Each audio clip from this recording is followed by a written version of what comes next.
हा माणूस त्याच्यानंतर याने भारतीय जनता पक्षामध्ये प्रवेश केला, त्याला तिकीट दिलं गेलं आणि तो आमदार देखील झाला. म्हणजे यांच्या राज्यामध्ये हे वाटेल ते करणार, बाहेरच्या राज्यांमधली लोक आतमध्ये घेणार नाहीत, त्यांना मारणार, हाकलून देणार. 10-10, 20-20 आत्ता परत झालं. आत्ता परत गुजरातमध्ये झालं आणि बिहारी लोकांना गुजरातच्या बाहेर काढलं. झाल्या बातम्या? नाही झाल्या. इथे एका मिठाईवाल्याच्या कानफडीत बसल्यावरती देशाची बातमी घडते. देशाची.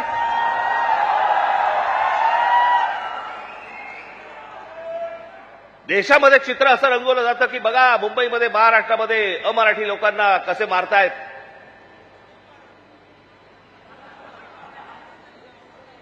हे काय प्रकारचं राजकारण सुरू आहे देशामध्ये आपण लक्षात घ्या.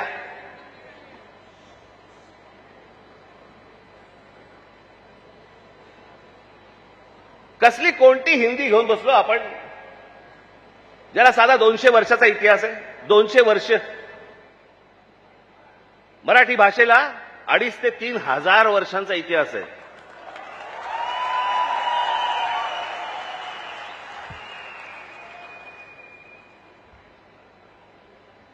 मराठी भाषेला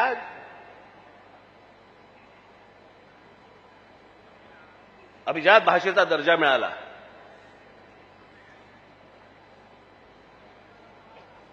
या शिवतीर्थावरती इथे मुंबईला पंतप्रधान नरेंद्र मोदींच्या समोर मी त्यांना सांगितलं होतं, माझ्या फक्त 5 गोष्टी आहेत, 5 अटी आहेत गोष्टी. त्यातली एक पहिली, मराठीला अभिजात भाषेचा दर्जा तुम्ही द्या. पंतप्रधान झाल्या दर्जा दिलाय. वर्ष झालं, 1 रुपया नाही आलाय.